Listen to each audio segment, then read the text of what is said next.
America వెనిజులాపై చేస్తున్న దాడి ప్రజాస్వామ్యం కోసం కాదు, డ్రగ్స్ మాఫియాపై యుద్ధం అంతకన్నా కాదు. ఇది ఒక దేశంపై జరుగుతున్న దాడి అస్సలే కాదు. ఇది ఒక కరెన్సీ తన ఉనికిని కాపాడుకోవడానికి చేస్తున్న అంతిమ పోరాటం.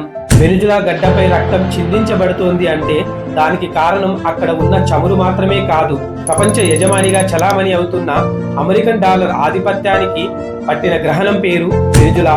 ఈ కథ అర్థం కావాలంటే మనం 1974లోకి వెళ్ళాలి. ప్రపంచాన్ని తన గుప్పిట్లోకి తీసుకోవడానికి అమెరికా అప్పుడు ఒక మాస్టర్ ప్లాన్ వేసింది. సౌదీ అరేబియాతో ఒక రహస్య ఒప్పందం చేసుకుంది. మీకు సైనిక రక్షణ మేము ఇస్తాం, బదులుగా మీరు ప్రపంచానికి అమ్మే చమురును కేవలం డాలర్లలోనే అమ్మాలి. ఈ ఒక్క ఒప్పందంతో డాలర్ గ్లోబల్ కరెన్సీ అయిపోయింది. ఏ దేశమైనా సరే కారు నడపాలన్నా, ఫ్యాక్టరీ నడపాలన్నా ముందుగా అమెరికా దగ్గర డాలర్లు కొనాల్సిందే. గత 50 ఏళ్లుగా అమెరికా అనుభవిస్తున్న ఈ రాజభోగానికి పునాది ఇదే. చరిత్రలో ఈ డాలర్ ఆధిపత్యాన్ని ఎవరు ప్రశ్నించినా అమెరికా వారిని క్షమించలేదు.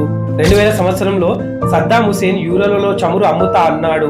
2003లో ఇరాక్ శ్మశానమైంది. 2009లో గడాఫీ గోల్డెన్ దినార్ తెస్తా అన్నాడు. 2011లో లిబియా కనుమరుగైపోయింది. ఇప్పుడు అదే బాటలో వెనిజులా. అక్కడ ఉన్నది సామాన్యమైన చమురు కాదు, 303 బిలియన్ల బ్యారెళ్ల నిధి. సద్దాం, గడాఫీ దగ్గర ఉన్నదానికంటే 5 రెట్లు ఎక్కువ. వెనిజులా గనుక డాలర్ ముఖం చూడకుండా తన చమురును రష్యాకో, చైనాకో అమ్మితే అమెరికా ఆర్థిక సామ్రాజ్యం పేకమేడలా కూలిపోతుంది. కానీ ఇది 2003 కాదు, ఇది 2026.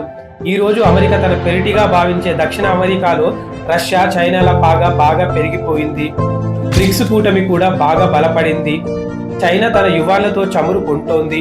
వెనిజులా తన పెట్రో, క్రిప్టోతో ఆంక్షలు ఎదిరిస్తోంది.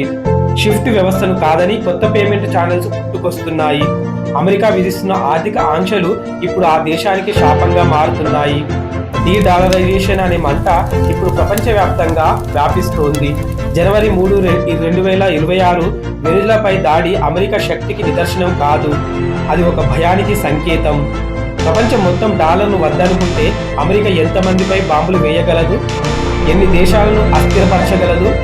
గతం నేర్పిన పాఠం ఒక్కటే, ఏ సామ్రాజ్యమైనా సరే తన అహంతోనే పతనాన్ని కొని తెచ్చుకుంటుంది.